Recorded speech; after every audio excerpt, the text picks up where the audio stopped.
Under construction विस ready to move पे बात करते हुए हमने हमेशा फाइनेंशियल इंप्लीकेशंस पे ही बात की है।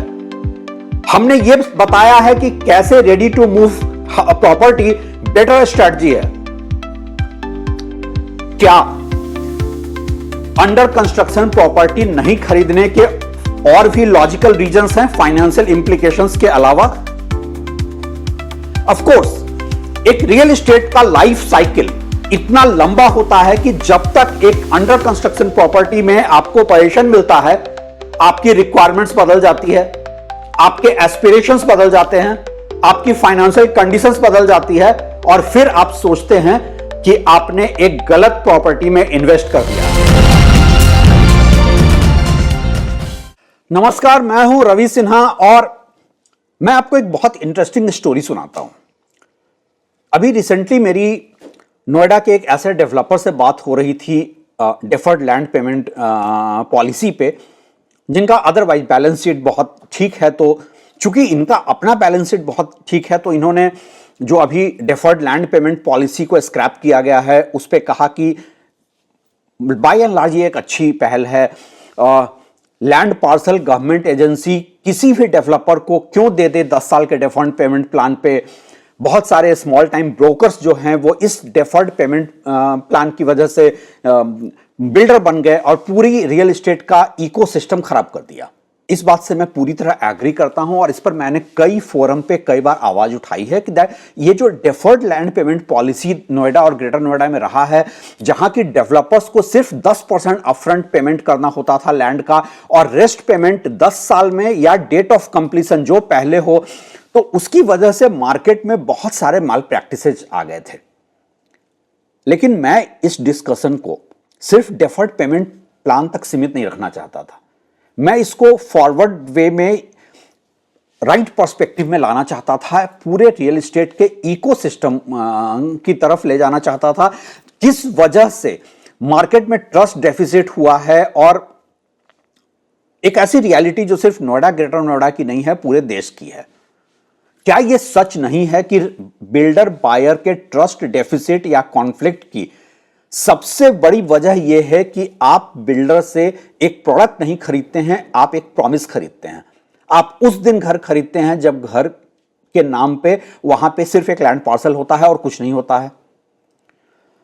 इसलिए मैंने यह कहा कि मेरा मानना है कि अगर आपके पास फाइनेंशियल रिसोर्सेज नहीं है तो आपको बिल्डर नहीं बनना चाहिए। अगर है तो पहले आप लैंड परचेज करें, घर बनाएं, तब बिल्डर के तौर पे बेचें। जिनके पास फाइनेंशियल बैंडविड्थ नहीं है, उनको बायर्स से एडवांस लेकर के बिल्डर बनने का कोई मोरल राइट ही नहीं होना चाहिए, कोई लीगल राइट ही नहीं होना चाहिए। आप एक प्रोडक्ट बनाएं और बेचें। दुनिया भर के सारे इंडस्ट्रीज में ऐसा ही होता है। आप बायर से बोरो कर रहे हैं जब आप बायर के पैसे पे प्रोडक्ट बना रहे हैं।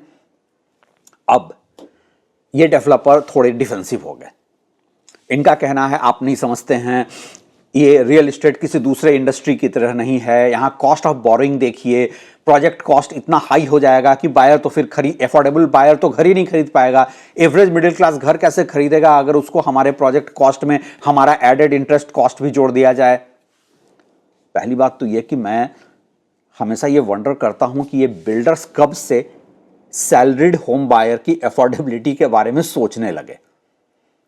और सच तो यह है कि ये जो बिल्ड एंड सेल मॉडल की मैं बात करता हूं, इसका एफोर्डेबिलिटी से कोई लिंक ही नहीं है। ये builders sell and build model पे रहते हैं अपनी प्रोजेक्ट वायबिलिटी के लिए, न कि बायर्स की एफोर्डेबिलिटी के लिए।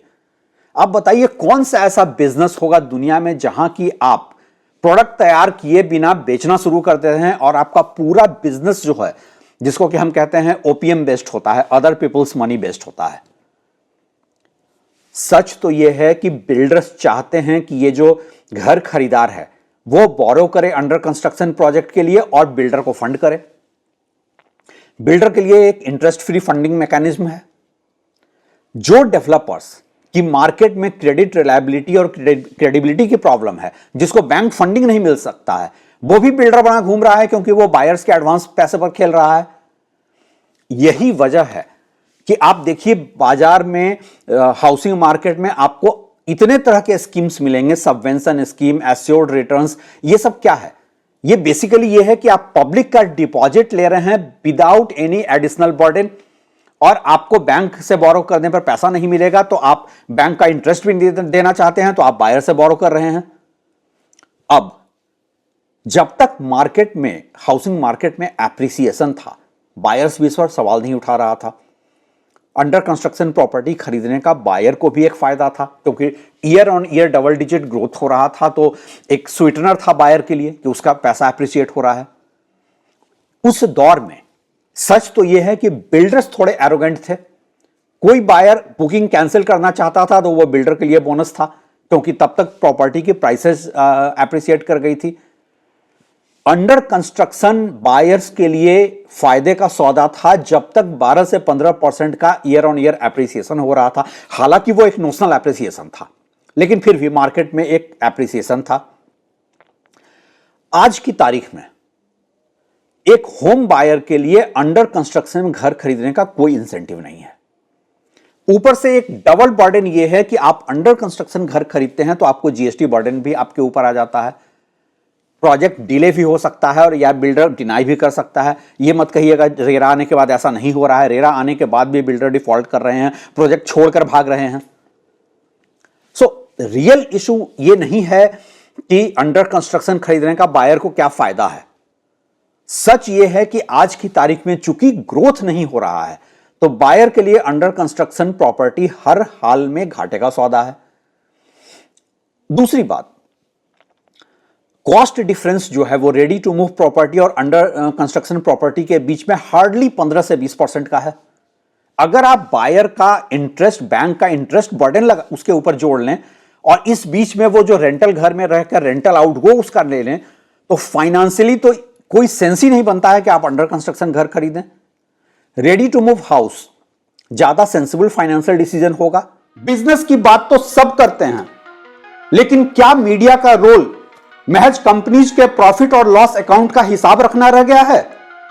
कितनी इन्वेंट्री सेल हुई, कितना बिजनेस में आया इन्वेस्टमेंट, इन सब की बहस के बीच पूछता है आम आदमी, इसमें मेरे लिए क्या है?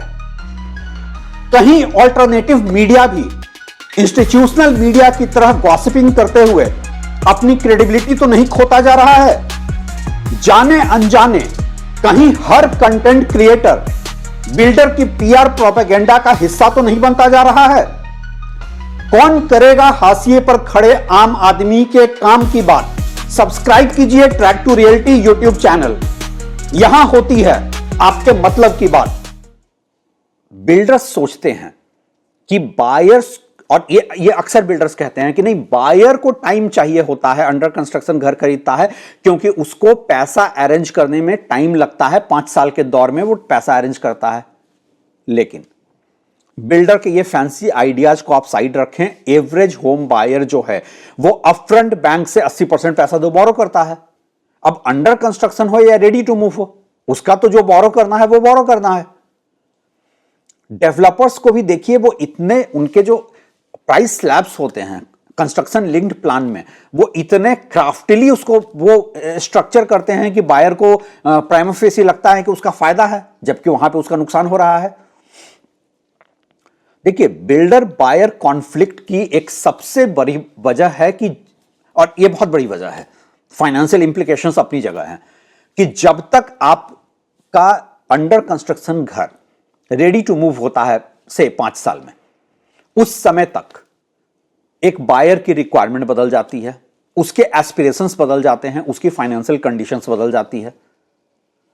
फॉर एग्जाम्पल, आप किसी ऐसे बायर से पूछिए जिसको 7 साल के वेट के बाद घर मिला है। एक ऐसा बायर जो 1 BHK बुक करने उस दिन गया था जिस दिन उसकी शादी हुई थी, तो उस समय उसके लिए कॉम्पैक्ट 1 BHK काफी था। जब उसे घर मिलता है तब तक उसने 7 सालों के दौर में फाइनेंशियली अपने लिए बेटर किया, ग्रोथ किया है। हालांकि जब उसने घर खरीदा था उसे कहा गया था 18 महीने में मिल जाएगा। अब 7 साल के बाद तो उसकी सारी रिक्वायरमेंट बदल गई, उसकी फाइनेंशियल कंडीशन बदल गई, उसके एस्पिरेशंस बदल गए। ये तो कुछ ऐसा है कि 20 साल के बाद आप डिलीवर करें, तब तक वो अपनी शादी के बाद उसने घर खरीदा था, अपने बच्चों की शादी के समय पोजीशन ले रहा है और उसकी पूरी रिक्वायरमेंट ही, उसकी पूरी दुनिया ही बदल चुकी है।